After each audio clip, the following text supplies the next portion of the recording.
निर्णय लेने वाले जज जिनके यहाँ सुनवाई चल रही थी, उन्होंने चलती अदालत में इस्तीफा दिया है। इसका मतलब यह है उन्होंने एक मापदंड स्थापित किया, अगर वो निर्णय ले लेते इन लोगों के खिलाफ कि उसकी ट्रोलिंग शुरू हो जाती, उनके खानदान की पूरे जो परंपरा है उनको निकाला जाता, बताया जाता उनके बाबा मुसलमान थे, उनके नाना मुसलमान थे, उनके भाभी ने ये किया था, जीजा ने ये किया था। कम से कम उन आरोपों से वो मुक्त हो गए और पूरे विश्व में एक ये मिसाल पैदा कर दी। जिन्हें मैं नहीं जानता उनको मैं प्रणाम करता हूँ और कहता हूँ कि आपने एक मिसाल पैदा कर दी। ये पता चलेगा कि कैसे आप लोगों पे दबाव है।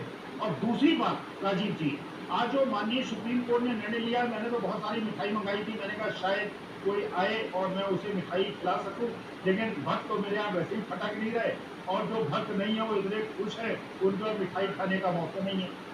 लेकिन मुश्किल क्या है कि अभी तो ये सुप्रीम कोर्ट ने निर्णय दिया है, सुप्रीम कोर्ट से जो ऊपर की अदालत है, जो सबसे बड़ी जो जन अदालत है, जो जनता की अदालत है, आज मैं उसके अंदर एक उन्माद देख रहा हूँ, एक दबाव देख रहा हूँ। और जितने हिंदू लोगों से मैं मिल रहा हूँ, 80% हिंदू आज ये कह रहे हैं कि हमें मूर्ख बनाया, हमको अंधेरे में रखा, हमको बिना बात एक काल्पनिक शत्रु मुसलमान से भिड़ाया, क्रिश्चियनों से भिड़ाया, और मेरी भारत माता को आग लगा दी। ये 80% हिंदू कह रहे हैं।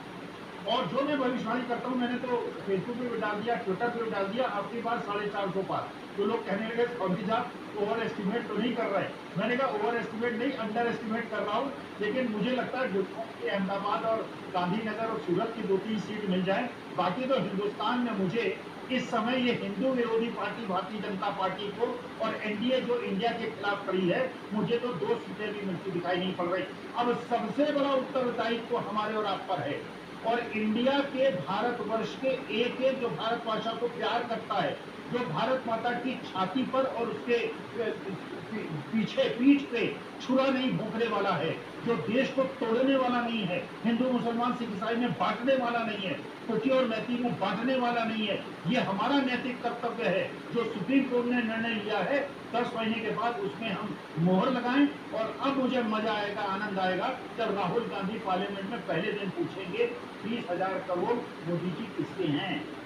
और जब वो पूछेंगे ये प्रश्न, तो मैं इन लोगों के चेहरे के भाव देखूंगा।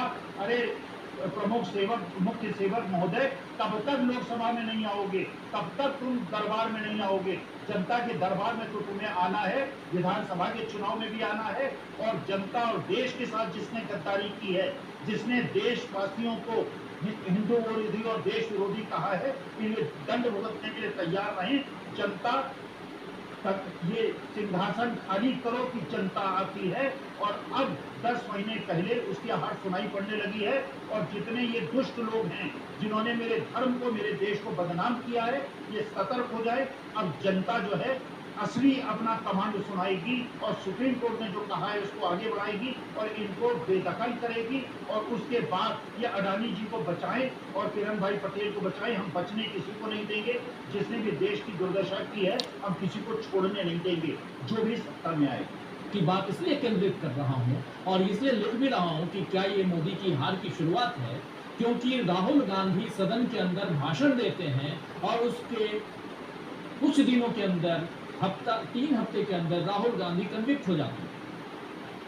तो ये सीधा का सीधा जब एक आदमी मोदी जी के ऊपर आरोप लगाता है कि ये रिश्ते क्या कहलाते हैं, उसके बाद पूछा जाता है ये 20,000 करोड़ रुपए किसके हैं, और उससे पहले हिंडनबर्ग का मामला चल रहा होता है। 26 जनवरी को हिंडनबर्ग, आपको याद होगा 24 जनवरी को हिंडनबर्ग केस जो है वो फाइल खुल चुकी थी और 23 मार्च को राहुल गांधी कन्विक्ट हो जाते हैं। और इससे पहले राहुल गांधी 7 फरवरी को, जहाँ तक मुझे ध्यान आ रहा है, राहुल गांधी सदन के अंदर भाषण देते हैं। सही कह रहा हूँ, 7 फरवरी को भाषण देते हैं राहुल गांधी और 23 मार्च को 2 साल की मैक्सिमम सजा देते हैं। क्या प्रभाव पड़ते हुए प्रधानमंत्री के ऊपर आते? देखिए राजीव जी, अमलेंदु जी ने बड़ी सदाशयता बरती, फिर रविकांत जी और अभिभूत हुए, उन्होंने और सदाशयता बरती। मैं इतना सदाशय नहीं हूँ। मैं इसलिए सदाशय नहीं हूँ कि मेरे को सबसे ज्यादा अपने जीवन में, अगर सबसे ज्यादा किसी से प्यार हुआ है वो भारत माता से है। और मेरी भारत माता को जिस प्रकार से कष्ट दिया गया, मैं कहता हूं बिल्कुल 71 साल की उम्र है राजीव जी मेरी, मैं देश की जनता को, देश के हर जनमानस के पैर छूने के लिए तैयार हूं। मैं खुलेआम आपके चैनल में कह रहा हूं, हाथ जोड़ के खड़ा हो जाऊंगा, सबके चरण स्पर्श करूंगा कि मेरे भारत माता को जिसने इतना कष्ट दिया है, जिसने देश की बहन बेटियों को, माओं को कष्ट दिया है, निर्वस्त्र करके घुमाया है, और जिसने अपना मुंह उसके नहीं खोला है इसके बावजूद कि वो प्रधान सेवक है, और जिसने भी जिन बेटियों के साथ अत्याचार हुआ है, जंतर मंतर से घसीट के जिनको भगाया गया है, जिन्होंने मेरे देश के अन्नदाताओं को कष्ट दिया है, मैं देश की जनता जो सर्वोच्च अदालत है, देश की जनता के एक एक नागरिक को प्रणाम करके उनसे ये भिक्षा मांगता हूं, एक शिक्षक ये भीख मांगता हूं,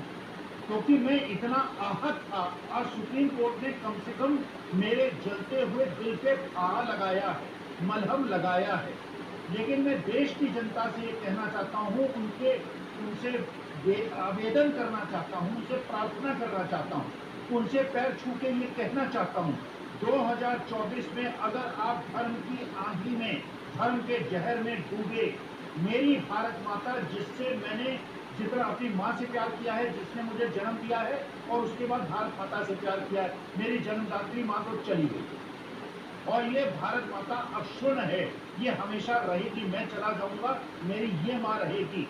इस माँ के साथ जिसने अनाचार अत्याचार किया है, कृपा करके भारतवासियों इसको दंड देना। ये बहुत उद्दंड आदमी है, और जिस प्रकार से अमलेंदु जी और रविकांत जी सदाशय हो रहे हैं, क्षमा कीजिएगा, मैं हूँ शिक्षक, बहुत ज़्यादा सदाशय हूँ, बहुत ज़्यादा दयालु हूँ, लेकिन जिसने नारियों के सम्मान को ठेस पहुँचाई है, भारत माता के सम्मान को ठेस पहुँचाई है, मैं उसे श्राप देता हूँ।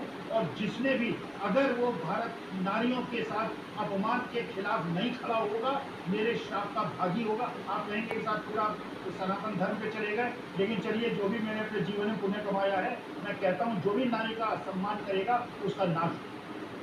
हमारे चैनल से